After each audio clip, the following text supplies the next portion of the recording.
Hello दोस्तों, कैसे हैं? बढ़िया एकदम। तैयारी अच्छे से चल रही है। तो हिंदी का पेपर समाप्त हुआ। इस बार आपका विज्ञान का पेपर 4 मार्च को है, ठीक है।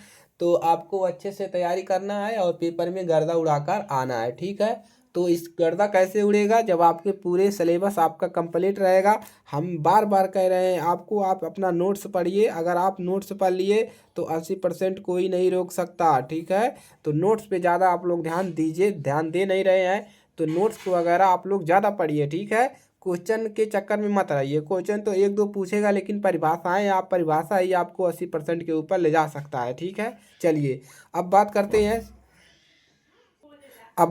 हैं। हम इसमें पढ़ेंगे क्या? सूर्योदय तथा सूर्यास्त के समय सूर्य का रंग लाल क्यों दिखाई देता है? आप लोगों ने देखा होगा, जब सुबेरा सुबेरा होता है, शाम होता है, तो क्या होता है, जो सूर्य होता है वो क्या करता है, लाल दिखाई देता है। लेकिन दोपहर के समय क्या होता है, सूर्य जो होता है सफ़ेद दिखाई देता है। ऐसा क्यों होता है? तो इसी के बारे में जानेंगे और ये पेपर में पूछा जाता है, एनसीईआरटी क्वेश्चन है, ठीक है। चलिए तो अब इसके बारे में हम डिटेल में समझते हैं। देखिए, सूर्य और पृथ्वी की दूरी जो होती है बहुत अधिक है। आप लोग जानते हैं सूर्य और पृथ्वी की दूरी बहुत अधिक होती है। वायुमंडल में उपस्थित धूल अथवा गैस के अणु, वायुमंडल में बहुत सारे धूल अथवा गैस के अणु जो हैं, आने वाले प्रकाश जड़ को क्या कर लेते हैं, प्रकीर्णित कर लेते हैं। यानी कि आने वाली प्रकाश जड़ को ऐसे कह सकते हैं, यानी कि उनको रोक लेते हैं, बांध लेते हैं, प्रकीर्णन कर लेते हैं, करती है। इस प्रकीर्णन के कारण नीले व बैंगनी किरणें निकल जाती है। जो प्रकाश का प्रकीर्णन, हम आपको बता देंगे कि प्रकाश का प्रकीर्णन होता क्या है, ठीक है। तो प्रकाश का प्रकीर्णन क्या होता है? जब प्रकाश किरण किसी वायुमंडल में, इसी को बता रहे हैं प्रकाश का प्रकीर्णन क्या होता है। जब प्रकाश किरण किसी वायुमंडल में उपस्थित गैस के अणुओं पर आपतित होता है तो प्रकाश अणु द्वारा आवेशित हो जाता है और फिर उस अणु से नीले रंग के प्रकाश का उत्सर्जन होता है। प्रकाश की इसी घटना को प्रकाश का प्रकीर्णन कहते हैं, ठीक है। तो क्या कर रहा है, प्रकीर्णन करती है। इस प्रकीर्णन के कारण नीले व बैंगनी किरणें निकल जा रही है। जब वो रोक ले रहा है तो नीला किरण और बैंगनी किरण दोनों निकल जा रही है, क्योंकि इनका प्रकीर्णन सबसे अधिक होता है। नीले और बैंगनी का प्रकीर्णन सबसे अधिक होता है। आँख में, जो हमारे आँखें में जो प्रकाश किरण पहुंचता है वो लाल रंग की होती है। जो हमारे आँखों में आता है प्रकाश किरण, हम जिसको हम देखते हैं, वो किस रंग की होती है, लाल रंग की होती है।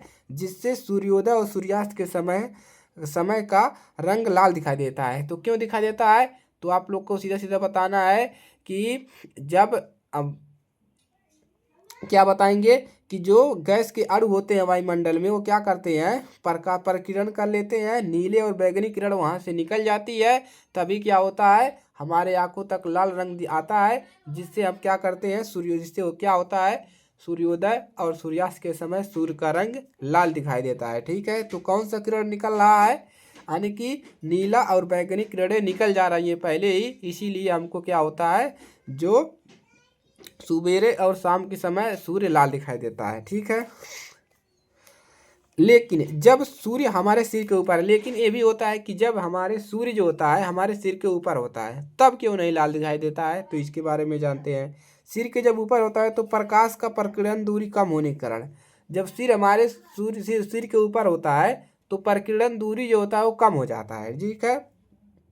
दूरी कम हो जाता है, प्रकीर्णन होता है कम, प्रकीर्णन यानी कि प्रकीर्णन दूरी कम होगा तो प्रकीर्णन कम होगा, यानी कि नीला और बैंगनी किरण नहीं निकाल पाएगा, प्रकीर्णन कर यानी कि ज़्यादा उसको रोक नहीं पाएगा, ठीक है। जिससे जो श्वेत प्रकाश हमारी आंखों तक पहुंचता है वह सूर्य पहुंचता है, अतः सूर्य सफ़ेद दिखाई देता है, ठीक है। तो यही कारण है। तो सूर्योदय और सूर्यास्त के समय सूर्य लाल क्यों दिखाई देता है, दोपहर के समय में सूर्य सफ़ेद क्यों दिखाई देता है, आप लोगों ने अच्छे से सीखा, ठीक है। तो इसको, वीडियो को शेयर करिएगा ताकि हर एक बच्चों को जानकारी हो। एनसीईआरटी क्वेश्चन है, पेपर में आने की संभावना है। तो एक पेज में आप अच्छे से इसको अच्छे से लिखेंगे तो आपको पूरे नंबर मिलेंगे, ठीक है। और अपने नोट्स पे आप लोग ध्यान दीजिए, ज़्यादा दिन नहीं बचा है, 4 मार्च को पेपर है, 4-5 दिन और बचे हैं, तो अच्छे से तैयारियाँ करिए, ठीक है। चलिए मिलेंगे अगली क्लास में। जय हिंद, वंदे मातरम।